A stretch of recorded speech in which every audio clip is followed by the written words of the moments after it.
merci au COPES de m'avoir fait travailler sur cette question très complexe finalement, puisque le thème que tu m'as proposé de travailler, Christine, c'est le thème des carences psycho-affectives en lien avec la honte et la culpabilité, mais qui se révèle être en fait un exercice très complexe. Pourquoi ? Parce que les carences ne sont pas une entité psychiatrique classique et que la honte avance toujours masquée. Donc, entre le plein et le vide, rentrer dans les interstices des carences et de la honte s'avère être un exercice très acrobatique. On va voir, on va le partager ensemble. L'autre chose, c'est que si les carences ne sont pas une entité psychiatrique classique et que la honte avance masquée, comme on l'a dit, il existe des carences dues au fonctionnement intrafamilial, c'est sûr, mais aussi aux carences institutionnelles qui peuvent renforcer des dysfonctionnements familiaux par sédimentation et accumulation. Et au bout d'un moment, on ne sait plus qui est de qui. Mais souvent, ce sont quand même les familles qui sont montrées du doigt. C'est aussi parce que cette entité clinique, pourtant, représente la maladie psychiatrique la plus grave et concerne tous les professionnels, nous dit la pédopsychiatre Myriam David, après avoir constaté dans les années 50 que ses parents, ses familles, ses enfants étaient qualifiés de personnes sous-psychiatriques, non psychiatrisables, disqualifiées, montrées du doigt, exclues, méprisées, marginalisées. Ces personnes ne seraient donc-elles pas accessibles à la dignité ? La raison de cette complexité d'approche est qu'elle oblige de faire un saut intersubjectif en appréciant les origines de la qualité d'un lien concret qui s'instaure entre deux personnes. Ce lien s'effectue fondamentalement à partir de la présence effective de deux corps, un adulte, le parent la plupart du temps, qui donne les soins corporels et porte dans ses bras un nourrisson qui les reçoit.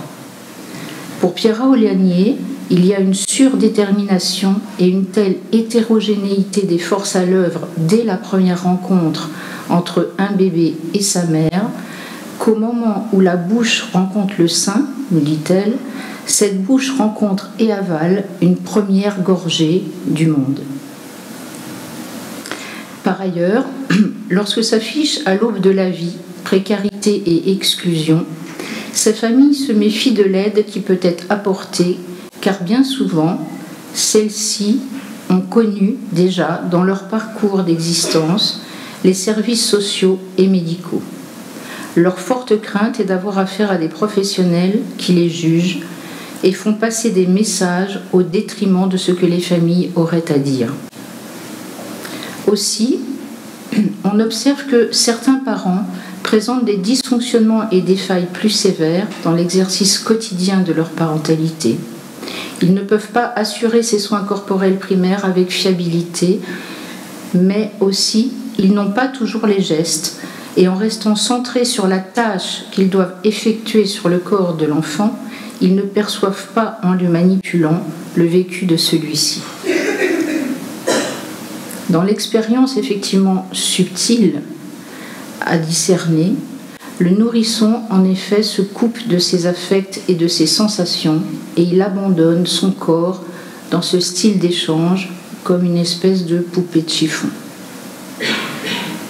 L'ignorance ou la banalisation de ces troubles constitue un vaste ensemble qui est tout à fait préjudiciable au développement du bébé. Donc, les professionnels observent, se questionnent, mais cette méconnaissance fait souvent parler qu'avec l'âge, les choses vont s'arranger, ou alors que le service de PMI pourrait seul s'en charger. Comment envisager, imaginer que cette pathologie finalement effrayante, une pathologie nommée aussi pathologie du lien, s'engramme si précocement dans un si petit corps à partir de liens instables et insécures. On observe dans la durée que, en fait, cette sédimentation d'accumulation de carences résultant de l'abandon et de la non-connaissance de cette pathologie est tout à fait dramatique et repousse les professionnels. Non seulement les troubles deviennent plus visibles et handicapants quand l'enfant grandit, mais un certain nombre d'enfants partent en placement familial, surajoutant alors des culpabilités croisées, dont certaines auraient pu être évitées par des mesures préventives et d'accompagnement précoce coordonnées. C'est ainsi que chaque année, quelques 50 000 enfants sont séparés de leur famille, placés en pouponnière et en foyer, et que 73 000 autres vivent en famille d'accueil dans des conditions qui bien souvent les excluent des soins psychiques, nous rappelle le Défenseur des droits en 2017. Alors peut-être qu'il faut qu'on définisse un petit peu plus les carences. Nous devons à Spitz et à Bowlby, deux psychanalystes d'enfants, d'avoir travaillé sur ces questions, car c'est à partir de l'étude de la souffrance des enfants hospitalisés ou placés que naît ce concept de carence. En 1961, Mary Ainsworth rapporte les carences intrafamiliales à un manque ou à une diminution de la quantité d'interaction entre un enfant et sa mère, du fait de bébés négligés ou demi-abandonnés au domicile, en faisant des liens avec le vécu précoce des parents ayant eux-mêmes souffert de défaillances et de carences. On voit comment le corps vient se mettre vraiment au centre des problématiques. Myriam David précisera que le caractère spécifique de ces styles interactifs est incohérent entre les vécus du être laissé tomber de l'enfant, retour du parent en proximité corporelle qui peut être surexcitant, puis à nouveau vécu d'abandon, le bébé est lâché. Cela au gré des besoins et des désirs de l'adulte, et l'impact est si conséquent sur le développement et le fonctionnement psychique du nourrisson qu'il produit des altérations plus ou moins sévères du rapport de l'enfant à son corps. Son enveloppe corporelle se construit avec des mailles ouvertes et béantes, dans un rapport difficile à établir entre le dedans et le dehors, et ce qui est à soi, ce qui est de l'autre, par absence de durée et de régularité des expériences de satisfaction primaire. Elle ajoute encore que toutes les sphères du développement sont touchées, et ce de manière précocissime. Elle dit que c'est une véritable hémorragie narcissique, car l'organisation des zones orales et anales ne se sphinctérise pas facilement. Le corps moteur est peu actif et d'une pauvreté de variation de mouvements spontanés. Des problèmes au niveau de l'organisation spatio-temporelle qu'on retrouve considérablement lorsque la personne est adulte. L'aménagement des pulsions, la capacité de relation qui s'ébauche entre collage et brisure, la constitution du moi corporel et du self est touchée, les processus cognitifs préverbaux et les apprentissages entraînant des échecs scolaires. Une intégration sociale est plus difficile, étant à l'origine d'angoisses de perte. Et enfin, la naissance du langage reste fragmentaire. D'ailleurs, c'est tout à fait intéressant de voir que, c'est une remarque, que bien souvent, une des portes d'entrée qui font qu'on veut adresser ces enfants au CMP, c'est soit par l'orthophonie ou la psychomotricité. On ne pense pas à autre chose. Les carences intrafamiliales sont alors tout à fait identifiées à partir d'une prise en compte de la qualité des soins donnés au corps, qui est le terreau et le métier à tisser du déploiement de la vie psychique et du langage. À travers les soins, évidemment, se dévoilent les possibles de l'exercice de la parentalité et des difficultés du double processus d'individuation qui ne s'élabore pas dans l'instant de la rencontre et du lien, alors qu'un attachement existe entre parents et enfants. C'est d'ailleurs cette dualité qui entraîne souvent des haines entre les parents et les professionnels avec des rapports de pouvoir et de défiance. Michel Lemay nous dit aussi que ce symptôme morbide risque d'apparaître donc chez les enfants ayant vécu une perte relationnelle très précoce et qu'ils ont beaucoup de mal à s'enraciner dans l'établissement durable de liens humains. Il ajoute qu'en grandissant, une personne éduquée de cette manière dit « On ne peut compter sur personne, je suis mauvais, je ne réussis rien, et comme la vie n'est pas bonne et que je suis mauvais, que j'ai été renvoyé et rejeté de partout, je ne peux pas prendre de risques et le langage, je le sais, est plein de menaces et de pièges. » Il reste pour moi une question sur les troubles liés à ce tableau des carences, parce que je me pose beaucoup cette question. Est-ce qu'elles font partie des états limites, puisque c'est souvent dit comme ça, ou bien disent-elles la limite de nos possibilités à envisager cette pathologie identitaire narcissique avec tout le rejet social qu'elle suscite? La question est actuelle puisque les carences n'existent toujours pas dans la classification des troubles psychiatriques. Je vais vous parler maintenant d'une situation. J'ai travaillé pendant très longtemps dans un service de réanimation néonatale, j'ai arrêté il y a peu de temps. Et je vais prendre cet exemple. Alors, au staff du lundi, j'apprends qu'un bébé est dans notre service de Alors, c'est un service en fait de niveau 3, mais où il y a à la fois un service, il y a 10 lits de réanimation, 10 lits de néonatologie et 5 chambres kangourous.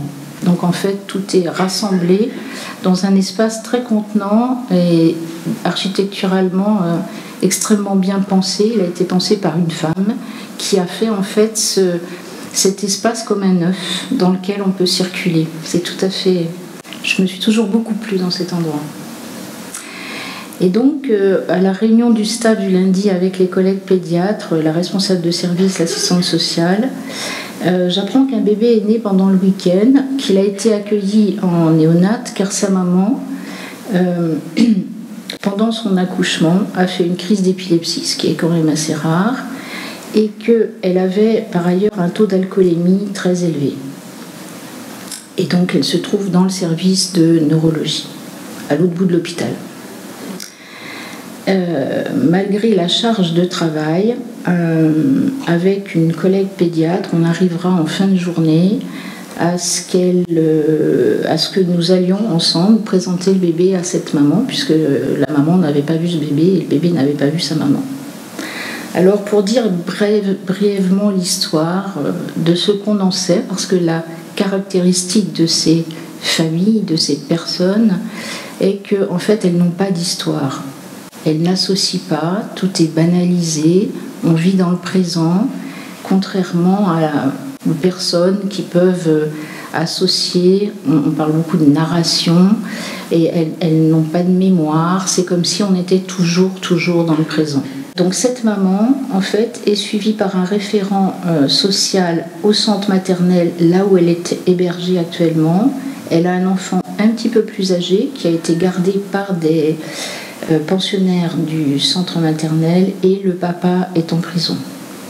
Avec la responsable, j'y repense maintenant, avec la responsable du service, on a réussi à faire que le papa puisse sortir 3 heures pour venir rencontrer le bébé et la maman, ce qui, à mon avis, était assez exceptionnel. Lorsque nous emmenons le bébé, alors le bébé est transporté dans une couveuse pour traverser l'hôpital, c'est plus prudent. En fait, la maman, du coup, ne touchera pas son bébé. Ça va être un peu compliqué parce que, vous voyez, elle voit le bébé à travers une boîte. Hein.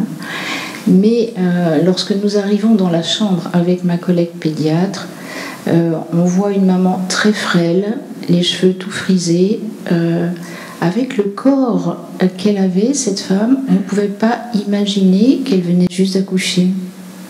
C'est comme si elle avait déjà plus de forme du tout. Mais nous voyons ses yeux très attendris et émerveillés par la découverte de son bébé. Comme elle ne parle pas beaucoup, qu'elle est discrète et qu'on se dit qu'elle a vécu quand même beaucoup de choses, finalement je m'aperçois que c'est ma collègue pédiatre qui, c'est pas pour combler le vide, mais qui a besoin, qui a envie d'expliquer à la maman que son bébé va bien. Sauf qu'il ne se réchauffe pas très bien, mais c'est le seul problème qu'a le bébé au début. Et suite à cette rencontre, en fait, je demande à la maman si elle souhaiterait que le lendemain matin, on fasse le chemin inverse, c'est-à-dire que je vienne la chercher pour aller dans le service de néonat, là où se trouve sa petite fille Justine. Elle me dit que oui, bien sûr, mais en fait, on n'échange pas beaucoup. C'est ça qui est compliqué. Mais on met toujours ça, enfin, sous le coup de l'émotion, en fait, hein. Et évidemment, la culpabilité qu'elle peut avoir d'avoir accouché dans ces conditions. Quand j'arrive le lendemain matin, j'aperçois Madame debout dans le couloir, vêtue de la blouse fendue dans le dos, tandis que tout s'agite autour d'elle, que les aides-soignantes s'activent entre les petits déjeuners, les piles de draps et les remises en état des lits. Et je vois une femme debout, qui attend, qui regarde. Elle est comme au spectacle, peut-être, mais en tout cas, elle ne bouge pas, elle est figée. Et tout le monde se croise, parle, s'active. Et cette scène, en fait, met mal à l'aise parce que je me dis peut-être que Madame n'avait jamais imaginé qu'un monde comme ça pouvait exister. Et en même temps, je me répète, elle est debout, elle pourrait être assise sur une chaise roulante, et sans pudeur, et on aurait l'impression que tout le monde a oublié qu'elle vient d'accoucher. Cette femme est plutôt transparente, même dans ce couloir vibrant d'action matinale, et elle est comme en retrait. Et alors là, j'ai écrit comme encryptée en elle. Mais en même temps, je me dis, elle est là, elle n'a pas oublié. Alors nous nous saluons, je lui demande si elle m'attendait depuis longtemps, parce que j'ai imaginé ça. Elle sourit mais ne répond pas. Je lui demande si elle est prête à partir. Je lui demande si elle veut marcher ou que je la transporte. Elle me dit que ça va aller. Vous avez remarqué peut-être que ces personnes disent toujours « nous, on ne s'écoute pas, hein. Il faut avancer ». Je lui demande quand même si elle a un gilet ou un vêtement pour passer dans tous les couloirs, et nous trouvons en fait un peignoir qui est prêté par une infirmière. Durant le trajet, nous sommes côte à côte, nous marchons, mais en fait il ne se passe rien. À la fois je sens comme si c'était vide et que je ne pouvais rien imaginer de ce qu'elle pense. Et en même temps, on a l'impression qu'il y a du trop-plein, parce que quand on pense déjà à tout ce qui s'est passé depuis cet accouchement, ça fait quand même beaucoup. Et moi, je suis en train de projeter dans ma tête qu'elle va peut-être avoir un choc quand elle va rentrer dans le service de réa, qui est quand même très technique. Même si le bébé, lui, n'a pas tous ses appareils, il n'empêche qu'on voit facilement et tout de suite la technicité sur les autres bébés. J'essaye d'être un petit peu prévenant, de lui redire que le bébé qui était en couveuse hier n'y est plus ce matin et qu'elle pourra le toucher. Il est dans ce qu'on appelle un berceau chauffant. En fait, les retrouve. Alors quand elle arrive en fait dans le service, elle est muette, alors que pourtant c'est toujours impressionnant, anxiogène. Et en fait, elle se laisse piloter, elle est un peu automate. Les retrouvailles avec le bébé sont touchantes. Madame se penche au-dessus du berceau de Justine et assez vite, en fait, une puéricultrice demande si elle veut changer la couche et si elle veut de l'aide. La maman hausse un petit peu les épaules, ne sait pas, puis après dit oui. La puéricultrice explique comment faire, comment préparer les choses selon un ordre, comment retirer la couche, nettoyer, remettre de la crème. Madame essaye de s'appliquer, le bébé est éveillé de face. Il est éveillé mais ne manifeste pas beaucoup, il est plutôt les yeux un peu ronds. Madame ne dit rien, mais ses gestes sont lents et tendres. Elle s'applique et regarde de temps en temps son bébé. Il lui est proposé par la puère qu'elle prenne le bébé dans les bras, de s'asseoir et de le tenir. Et donc je lui dis, mais c'est la première fois que vous tenez votre bébé dans les bras. Mais en fait, tout est banalisé, alors que je sens pourtant que dans cette rencontre avec le bébé, elle a beaucoup d'émotions retenues, avec un réel plaisir de tenir son bébé dans les bras.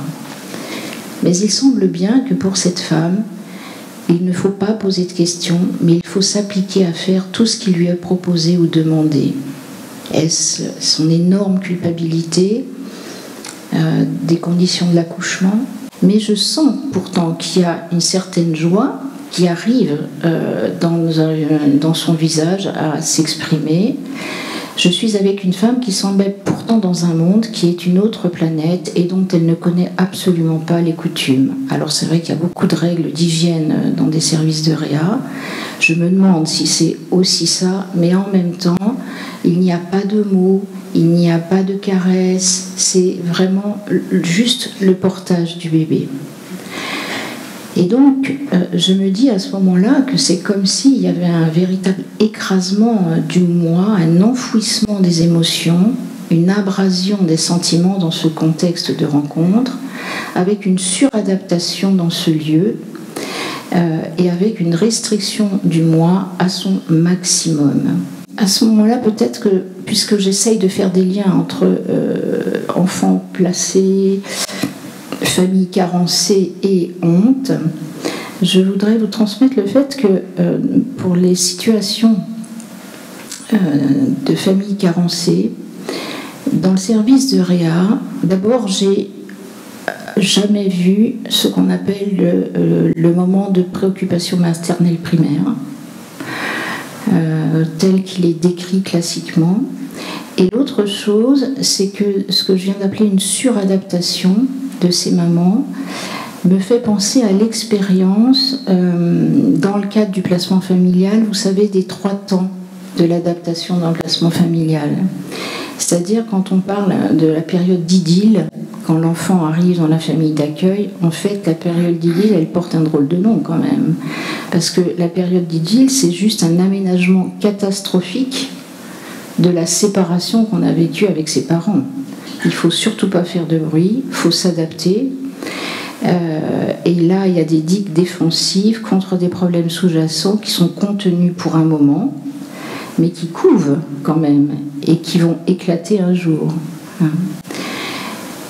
Alors c'est vrai que dans le service de réa, avec ces familles aussi, ça éclate de temps en temps, mais j'observe que ces mamans qui, avec la culpabilité qu'elles ont, savent que les personnes qui travaillent là, soit sauvent la vie de leur bébé, et en tout cas sont très investies dans leur travail, et aiment ce qu'elles font, elles le sentent.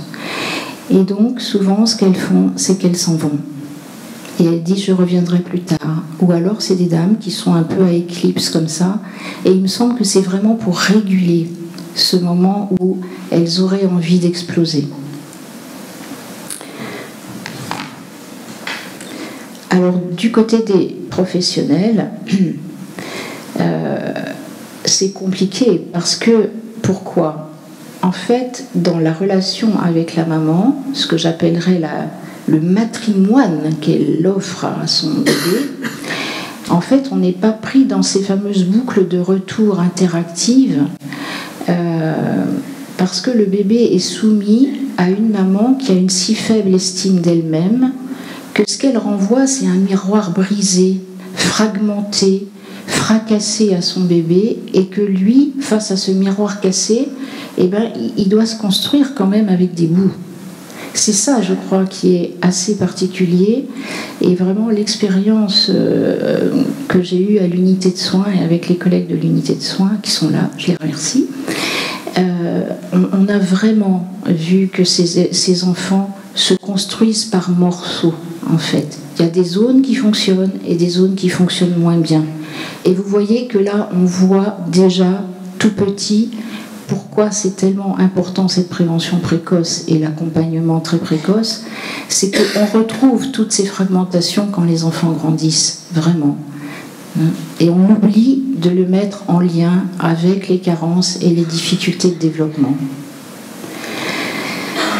Alors, c'est vrai que du côté des professionnels, du coup, vous voyez que quand il n'y a pas ces boucles de retour, et y compris avec elles, quand c'est compliqué, eh bien le bébé est décevant. Et donc, en même temps, comme elles veulent aider, eh bien elles expliquent, elles donnent des conseils, mais elles voient bien que les conseils ne sont pas suivis. Les mamans ne peuvent pas s'organiser dans le temps et par rapport à la question de ce que vit le bébé, et elles n'expriment pas leurs émotions. Alors que les professionnels qui s'occupent du bébé aiment beaucoup parler aussi avec les mamans. Mais du coup, là, s'installe quelque chose d'insidieux, de très particulier, qui me fait penser à cette magnifique phrase de Marc Auger qui est « Faute de penser l'autre, on construit l'étranger ». Effectivement, ces mamans, ces personnes ne nous amènent pas à penser leur histoire, ne nous amènent pas à nous identifier facilement à elles. On est plutôt dans une perplexité. Et donc, vous imaginez bien que dans le quotidien du parent et du professionnel, avec au centre le bébé, quand l'altérité culturelle, sociale peuvent générer des frictions et des incompréhensions, ça devient compliqué. L'autre chose aussi, c'est la question du corps, parce que pour faire les soins au bébé, la puéricultrice est à côté de la maman. Elles sont côte à côte, épaule contre épaule. Et en général, les professionnels de santé prennent soin d'elles, même des fois beaucoup. Et là, en fait, il y a vraiment un décalage très très important entre la manière dont l'une prend soin de son corps, met des bijoux, s'occupe d'elle, et puis le corps quasi atone, sans forme, de la maman. La maman le sent d'ailleurs, et la professionnelle aussi. Et ça, c'est quelque chose, vous voyez, qui ne se dit pas, mais qui se vit, et c'est très dur de mettre des mots là-dessus. Alors, ce qui se passe, c'est que tout s'emballe autour des enjeux pour le bébé, et les professionnels développent leur vigilance, identifiée au bébé, avec les soucis de veiller à son meilleur être et à sa bonne santé. Il y a beaucoup de professionnels qui passent, et quand madame s'éloigne de la chambre, elle les voit souvent parler ensemble, remplir des feuilles. Elle aussi, de son côté, déploie sa vigilance. Mais elle ne manifeste pas d'angoisse dans cette souffrance silencieuse. Pour taire la honte, elle essaie de dire ce que l'autre veut entendre et reste compliante à toute suggestion. Et donc, à ce moment-là, c'est très compliqué parce qu'on ne se rend pas compte que ces personnes qui sont disqualifiées dans leur langage, qui n'utilisent pas le même vocabulaire que nous, font un effort psychique très coûteux pour essayer de s'adapter à notre langue. Et donc la maman, parce qu'en plus il y a un turnover obligé de professionnels à l'hôpital, elle a affaire à beaucoup de professionnels. Et donc les professionnels qui essayent de parler avec la maman expliquent, disent des choses, font des suggestions, parlent d'une certaine manière du bébé. Et en fait, ce que je vois, c'est que la maman qui essaye de s'approprier cette langue étrangère, essaye de la parler et commence à utiliser des mots. D'ailleurs, des fois, ça produit des décalages tout à fait singuliers entre des propos très techniques et puis des retombées tout à fait à plat de comment elle est elle-même. Mais du coup, dans ces malentendus, ce qui se produit, c'est que, en fait, les professionnels, quand elles le voient, ont tendance à penser que la maman ment ou bien les manipule. Et donc, du coup, vous voyez que là, on est monté d'un cran encore supérieur par rapport à la question de la méfiance. Et comme, en fait, la maman le sent, eh bien, en fait, elle se renferme encore davantage sur elle-même. Alors, sauf quand elle trouve quelqu'un qui lui ressemble, hein, ce qui dérange beaucoup les services d'ailleurs. Et là, ensemble, elles déversent toutes leurs craintes. Alors, la crainte, c'est toujours que l'enfant soit placé, on est bien d'accord. Hein. Mais aussi, le souci, c'est que là, vous voyez que les professionnels, du coup, sont aux aguets. Hein. La méfiance réciproque, au fil des journées, s'est installée, ainsi que des malentendus qui enflent. La patiente devient plus difficile, il y a des petits feux de paille, des fois, qui commencent à sortir, et donc la dame, elle s'en va, et puis après elle revient, et du coup, on trouve qu'elle est discontinue, parce qu'elle n'est pas régulièrement avec le bébé. Vous voyez ces effets assez terribles. Ces effets sont si dévastateurs que bien souvent, on oublie, y compris, que cette maman, finalement, vient d'accoucher, en s'accrochant à l'idée qu'il faut qu'elle sache apprendre à faire les soins avant de sortir. Et c'est le rejet mutuel qui essaie pourtant de se voiler. et avec un effacement de l'humanité de chacun. Et là, en fait, les professionnels s'aperçoivent que les conseils ne sont pas suivis, avec aussi quelques certitudes sur les enchaînements nécessaires ou dans l'art d'accommoder les bébés, parfois dans les techniques, et ça renforce, en fait, parce qu'elle le montre à la maman, ça renforce la blessure initiale par le sentiment de faire mal ou de ne pas savoir. Alors comment sauver les apparences? Eh bien ces mamans, ce que je disais tout à l'heure, demandent à sortir très très vite. Pourtant, ce qui est complexe, c'est que ces personnes nous donnent le devoir d'imaginer et de penser davantage. Et c'est là où se déploie une clinique tout à fait passionnante. Car ne pas imaginer, c'est négliger ce qui a eu lieu, dit Pierre Fedida.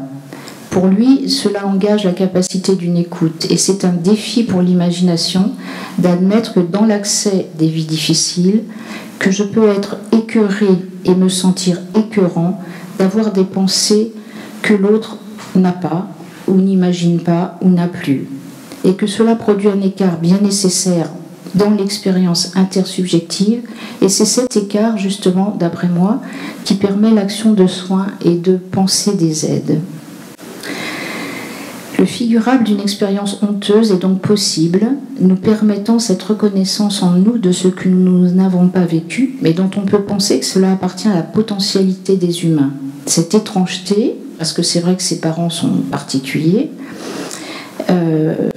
dérangeante, manifestée par des capacités d'empathie, et pas que, qui permettent de se figurer cela. Et ajoutons que le professionnel, à ce point-là, a besoin aussi d'être accompagné, de bénéficier d'espaces de pensée. Imaginez avec un semblable qui n'a pas les mêmes codes et accepter que ce soit déconcertant, voire désarçonnant. Par exemple, lorsqu'une maman, connaissant la fragilité d'un corps par un parcours d'endurance, pense qu'il faut toujours couvrir beaucoup le bébé pour qu'il n'ait jamais froid, même quand il fait 25 degrés dans le service.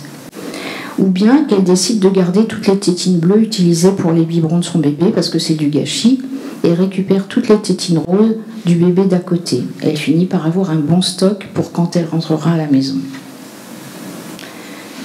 Pour Jean Cartry, éducateur et assistant familial, il est fondamental de travailler au plus près de ce qui peut être tenu pour l'expérience d'une déshumanisation dans la clinique psychopathologique des cas réputés difficiles. Mais, dit-il, on ne définit pas un manque.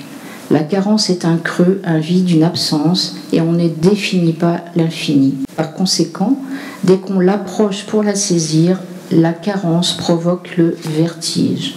Il est donc logique que la définition de la carence donne lieu à des difficultés de représentation et de symbolisation. Alors c'est vrai que c'est très important aussi d'évaluer par rapport à ces questions le style interactif de ces mamans et de les accompagner. Eh bien, dans le petit groupe, je vais vous donner un tout petit exemple des choses qu'on savait faire. En travaillant en binôme avec une auxiliaire de puériculture. Alors, en l'occurrence, il s'agissait de Véronique Olivreau. Et nous proposons en fait de venir chanter avec les parents et le bébé dans le service, parce que les mamans en général n'ont pas du tout envie de quitter le bébé, donc on va vers elles. Et on arrive avec des petits carnets de chansons, des histoires. Alors on va vous chanter des chansons, ça n'a aucun intérêt. L'intérêt, c'est quelle chanson la maman aimerait chanter ou qu'est-ce qui lui vient spontanément à l'esprit au moment où elle souhaiterait chanter pour son bébé. Et en général, c'est assez formidable. Mais là, ce qui est compliqué, c'est que la maman, elle a pas d'idée. Du coup, on lui présente le matériel, il y a des livres et tout ça. Donc, en fait, c'est quand même elle qui choisit un livre. Et quand on raconte l'histoire, on voit que cette maman, en fait, elle l'apprend pour elle. C'est-à-dire qu'elle ne peut pas partager avec le bébé. Elle est happée, impressionnée, elle est tranquillisée au moment où on a ouvert cet album d'images et que une raconte l'histoire pendant que l'autre est plus proche de la maman et du bébé. Ce qu'on voit aussi, et je ne l'avais pas dit depuis le début, c'est que ce bébé faisait des petits mouvements de gorge. Et ce qui avait d'ailleurs fait que les collègues pédiatres avaient fait des explorations. Et on s'aperçoit que ces bruits de gorge s'arrêtent quand on raconte les histoires. Hein. Alors, ça les a beaucoup intrigués qu'on leur ramène ça, parce qu'ils avaient proposé des explorations, y compris avec le CHU. Et avec Véronique, on a dit, mais c'est tout simplement parce qu'il y a quelque chose qui se réanime dans la relation. Et comme ça les intriguait et qu'ils ne voyaient pas de pathologie à cette maman, ils ont demandé qu'un psychiatre vienne rencontrer cette femme. Le psychiatre est venu, il a dit que cette maman n'était pas psychotique et qu'elle n'était pas dangereuse pour son bébé. Voilà, quand on parle de la méconnaissance des troubles. Mais en tout cas, ce qui était intéressant vraiment, c'est que cette maman palpait les livres, mais il fallait qu'on la nourrisse autant que son bébé. Et pour nous, ça a déjà été quelque chose d'important qui réunissait les deux. Sortir de la honte, c'est quelque chose de compliqué, j'imagine. Mais du coup, parce que la honte justement circule et qu'elle vous surprend toujours, je vous ai préparé un petit florilège de mes petites hontes, hein, qui sont après tout les signes de bonnes aptitudes relationnelles, car c'est les petites hontes, je pense, c'est un régulateur de la vie qui adoucit les rapports sociaux et il nous fait réfléchir sur les modifications de nos pratiques professionnelles et de la vision du monde.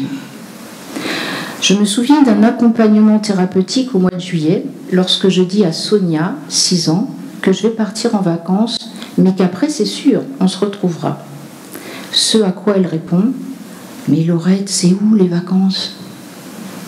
Je me souviens d'une maman qui me demande tout à trac si elle peut compléter le lait manquant dans le biberon avec de l'eau. Je me souviens, pour cette même femme, lors d'une synthèse avec des professionnels du réseau, avoir dit qu'elle avait reconnu le feuillage d'un lilas. Une professionnelle me rétorqua « Non, c'est sûr que ça, c'était pas ça, ou bien c'était la chance du hasard. » Je me souviens qu'après une visite au musée Picasso avec Vanessa, 5 ans, je lui proposais de choisir une carte des œuvres en souvenir, un support en images. Sans hésitation, elle choisit la sculpture de la Guenon avec une tête de voiture portant son petit. Vous savez, ce super bronze de 1951. Je me souviens du travail dans l'école de la Butte aux Cailles avec Martine Lamour. Une institutrice nous disait qu'elle avait remarqué une maman intéressée par la classe de CP de sa fille et lui avait proposé de rester en début de matinée au fond de la classe. Elle raconta la joie de l'enfant le jour où enfin la maman avait signé le carnet de liaison. « Maîtresse, maîtresse, mon carnet est signé !» Oh, formidable. La maîtresse soutenante dit « Montre-moi vraiment, c'est intéressant !» Dans le cahier était écrit d'une écriture soignée « Moulinex ». Je me souviens d'une maman qui disait dans un groupe que chez elle aussi, elle avait des poupées, une poupée. Lors d'une visite à domicile, quelle fierté pour elle de montrer la poupée en exposition sur le haut de l'armoire. Je me souviens d'un papa toujours en colère, parfois explosif dans le service de réa, après que les médecins ne lui aient pas présenté un bébé bien fini. En colère aussi après les services de PMI qui venaient toujours au moment où il partait braconner et ne pouvaient jamais justifier ses absences. Je lui proposais que nous jouions avec son bébé, vous voyez ce que Tisseron disait tout à l'heure des périphéries, ou bien encore de trouver une chanson qu'il aime et qu'il aimerait chanter à son bébé. « Mais je connais rien, dit-il. »« Vraiment ?» C'est ainsi que par une belle arrière-saison de septembre, nous avions chanté a cappella Petit Papa Noël dans la chambre de service. Je me souviens aussi d'une cadre de service, c'était dans une formation COPES, Christine, tout à coup en travaillant, qui évoque sa honte, qui la submerge suite à 2 convocations d'une maman considérée comme difficile et toujours en retard à ses rendez-vous. Donc, convocation chez la chef de service et la dame doit se justifier de ses absences répétées ou bien du fait qu'elle est toujours en retard. Et donc, La dame dit, mais je vous assure, j'essaye de m'en souvenir tout le temps. Et donc, par empathie, par gentillesse, je ne sais pas, la chef de service dit, écoutez, c'est la période de Noël, on a plein d'agendas, je vous offre un agenda pour la nouvelle année, vous mettez vos nouveaux rendez-vous, on va le faire ensemble. Elles le font ensemble, elles marquent les rendez-vous, et puis, patatras, ça redémarre un mois après. Évidemment, je vois Martine qui dit oui, bien sûr. Et à nouveau, elle est convoquée et du coup, elle dit mais qu'est-ce que vous avez fait? La dame dit je vous assure, j'ai bien marqué. Et un peu en colère, elle dit montrez-moi. Elle montre. Effectivement, tous les rendez-vous étaient bien marqués, mais sur la même page. C'est ça qui est compliqué. Et donc ça aussi, et donc du coup je repense Christine, vous voyez quand on parle de ces organisations du début de la vie qui s'organisent en fragments ou par zones qui fonctionnent plus ou moins bien, on revoit bien que ces notions espace, temps, langage en particulier et relation aux autres vont contaminer constamment tout l'ensemble du développement, et ça pour toute la vie. Et là, je reprends un autre exemple du COPES. Tu m'avais envoyé dans un service où ça chauffait dans un lieu de visite médiatisé. Et en fait, ils en arrivaient à se taper dessus, les parents et les professionnels. Et tout simplement, alors déjà, quand j'arrivais dans le service, je me disais, c'est vachement excentré. Moi-même, j'avais eu un peu de mal à y aller avec ma bagnole. Excusez-moi, je ne parle pas très bien. Et je me disais, comment on se repère déjà pour arriver jusque-là, quoi. Et en fait, c'était ça. La dispute, c'était que parfois, les personnes, elles arrivaient, elles n'avaient plus que 5 minutes de visite, et on disait, vous avez 5 minutes, point barre, vous êtes en retard. Donc évidemment, vous imaginez les explosions. Et quand on a repensé ensemble, on a tout simplement, parce que j'ai repensé à ce que j'avais fait le matin, je leur ai demandé d'où venaient les parents, comment ils venaient. Bien souvent, les parents n'ont pas de voiture, et quand vous êtes en zone rurale, c'est plus compliqué, donc il faut prendre un train, des autobus. Mais quand vous prenez le train, il faut savoir que si le train est à 8 heures, il faut vous préparer avant, il faut anticiper le trajet domicile-maison. Ensuite, il faut pouvoir prendre le train. Ensuite, il faut pouvoir prendre le bus. Mais quand vous avez le bus, dans quel sens devez-vous partir? Est-ce qu'on part à droite? Est-ce qu'on part à gauche? Et donc, vous voyez toute cette énergie-là de tentative de s'organiser dans la durée et dans le temps, c'est quelque chose qui est parfois inaccessible pour ces personnes. C'est pour ça que le travail d'accompagnement thérapeutique est absolument essentiel. Ces personnes ne demandent pas qu'on soit gentil avec eux. La gentillesse les fait fuir, et la gentillesse, c'est quelque chose qu'on a réglé avec nous-mêmes. Elles demandent juste de l'aide, elles demandent d'être respectées, elles demandent de la bonté. Et la bonté, eh bien, ça passe là encore par des manifestations corporelles. Et ces personnes qui sont tellement éprouvées dans les relations avec les autres, eh bien, les signes qui sont importants pour elles sont justement ces éprouvés des contre-transferts corporels que nous avons. Voilà. Et pour terminer, du coup, je vais donner la parole à une maman à travers un film fait par Françoise Davis qui était passé à la télévision il y a quelque temps. C'est une dame qui est au CAMS de Roubaix. Élodie est son 7e enfant. Il y a 4 ans, quand elle a commencé à venir au CAMS, elle était effondrée par l'alcool, au point de ne plus assurer aucune tâche quotidienne. Le quartier l'a montré du doigt. Le tribunal avait désigné un éducateur. Au lieu de se sentir meilleur qu'elle, l'éducateur, le CAMS et la travailleuse familiale se sont alliés. Moi, l'équipe que j'ai eue, autour de moi, on dirait pas que c'était une équipe du tribunal. Au CAM, c'est quand même un médecin, une aide sociale aussi. Mais pour moi, non. Ils ne font pas montrer que ils font ce métier-là. Pourtant, ils font. Mais c'est des gens tout naturels. Enfin, ils sont pas durs. Je disais que j'étais une méradine, tous des trucs comme ça. Tiens, être jugé comme ça, pour moi, c'était toute ma vie. Et un petit peu à la fois avec M. Titron, Mme Dumont, enfin toute l'équipe le groupe Esper, ça allait mieux. C'est vrai que je parlais pas beaucoup au début, mais maintenant, je parle.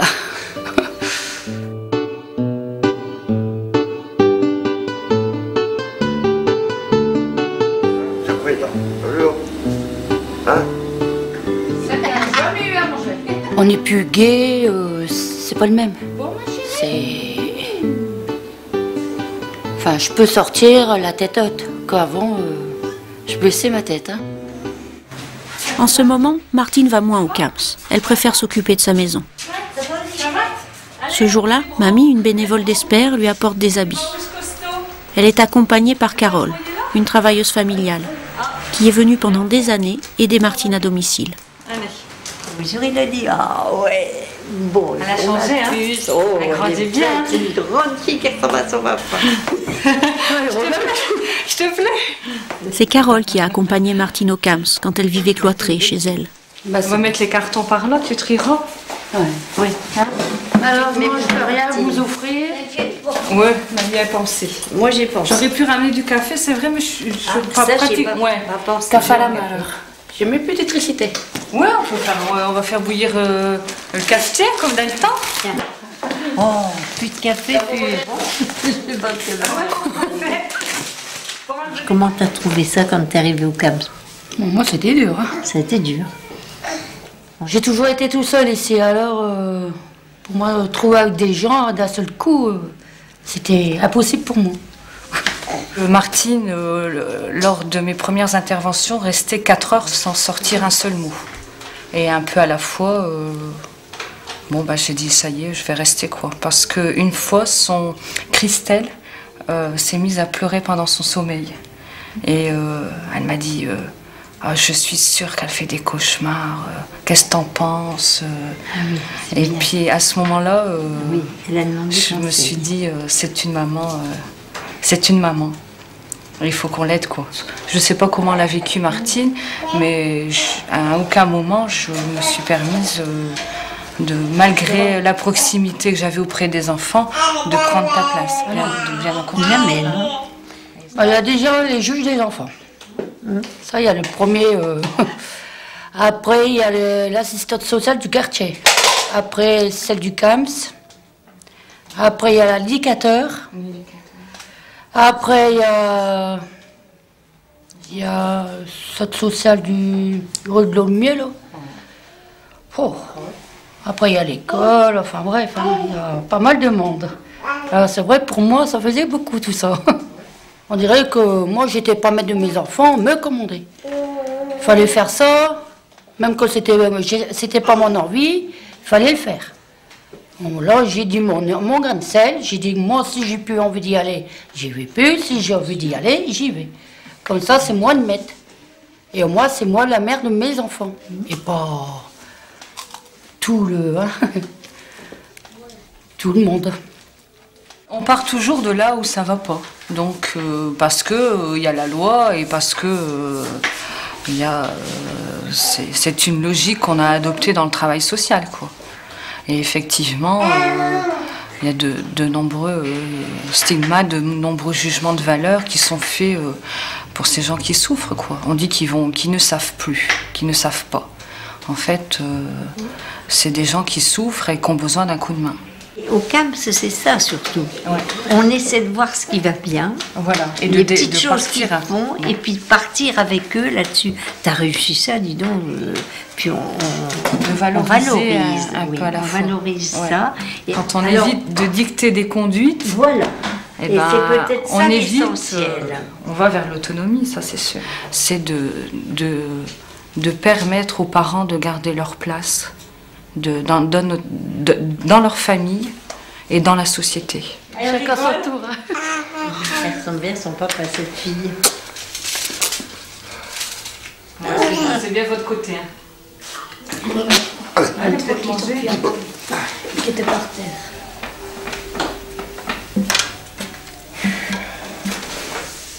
Tu pas dit bonjour en plus? C'est vrai, j'ai oublié. quand tu veux. Les barrières, comment ça va plus. Je vais remettre un peu au dehors. Ouais, vaut mieux d'abord Au revoir. pour mamie, ça ira.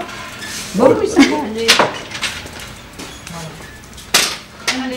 Perdre sa place face au corps médical et aux services sociaux. Pas besoin d'être en grande difficulté pour éprouver cette peur. C'est vrai que tout cet ensemble de compréhension, en fait, est un enjeu majeur de la santé mentale intégrative et sa définition dynamique. C'est un formidable défi pour notre capacité de créativité et nos alliances pluridisciplinaires indispensables, comme une sorte en fait de packing groupal élargi où nous sommes tous à l'intérieur dans une société humaine. Je vous remercie.